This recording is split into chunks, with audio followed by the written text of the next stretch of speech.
नमस्कार, मेरा नाम है अर्पित शुक्ला।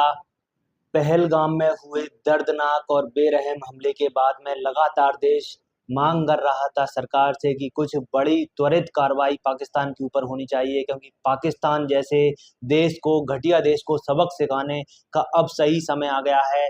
और इसको लेकर के लगातार हमारा जो केंद्रीय मंत्रिमंडल, प्रधानमंत्री और जो सुरक्षा बल हैं वो लगातार गहन चिंतन और मीटिंग कर रहे थे। इसके बाद में अब विदेश मंत्रालय ने प्रेस कॉन्फ्रेंस करके जानकारी दी है और पाकिस्तान पर कुछ एक्शंस लिए गए हैं।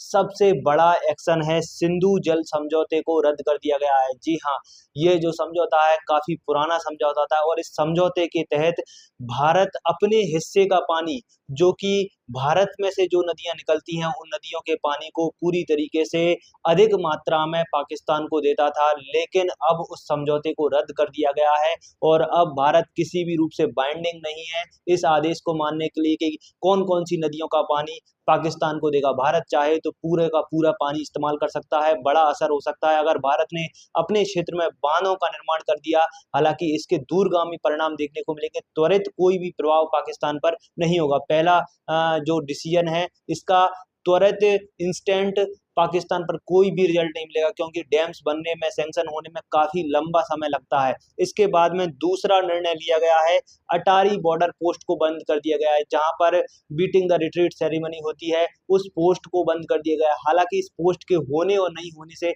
ज्यादा कोई फर्क पड़ता नहीं था, क्योंकि ये सिर्फ एक ऑफिशियल रिट्रीट सेरेमनी की पोस्ट थी और ज्यादातर जो आवागमन होता था वो वायु मार्ग के द्वारा ही होता है भारत और पाकिस्तान के मध्य में। लेकिन अब ये इस पोस्ट को बंद कर दिया गया है और पहले से ही भारत और पाकिस्तान के बीच में ट्रेड ब्लॉक हो रखा है, तो भी इस पोस्ट के होने और नहीं होने से कोई फर्क नहीं पड़ता। ये दोनों ही निर्णय सरकार ने लिए। तीसरा निर्णय लिया है, भारत में पाकिस्तान में जो भारतीय उच्चायोग है उसके दफ्तर को पूरी तरीके से बंद कर दिया है और जो भी अधिकारी हैं उनको वापस आने के लिए बोल दिया गया है। सबसे बड़ी बात है कि जो भी अधिकारी भारत के काम कर रहे थे पाकिस्तान में, पाकिस्तानियों के लिए वीजा अलॉट करते थे, उन सारे अधिकारियों को वापस बुला लिया गया है। ये निश्चित रूप से एक बड़ा कदम है, क्योंकि इससे ऑफिशियली दोनों देशों के बीच में कोई भी डायलॉग करने का अब चैनल नहीं रह गया है कि किसी टेबल पर या ऑफिशियली जो डिप्लोमेट के माध्यम से बातचीत के द्वारा जो मसले को सुलझाए जा सकते हैं,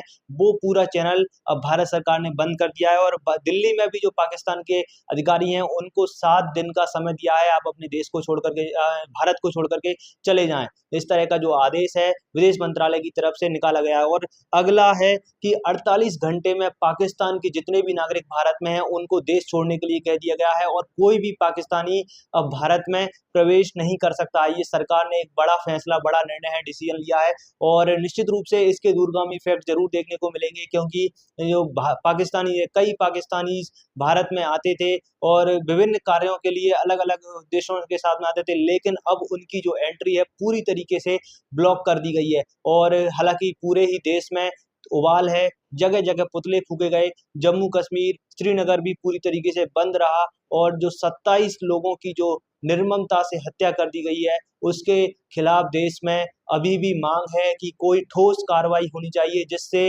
इस तरह की घटना फिर से नहीं हो। हर बार आतंकी हमले होते हैं, हर बार आतंकी हमले होते हैं और हम फिर से वही same to same cycle repeat करते रहते हैं। कब तक ये रिपीट होता रहेगा, यही सवाल देश पूछ रहा है, जनता पूछ रही है सरकार से। और अब सरकार पर भारी प्रेशर है, दबाव है कि वो कोई बड़ा एक्शन, और बड़ा एक्शन की मांग जनता अभी कर रही है। फिलहाल मेरा आप सभी से आग्रह है इस वीडियो को शेयर करें और आपका जो कुछ भी सोचना अपने इस वीडियो के बारे में वह जरूर लिखें। धन्यवाद।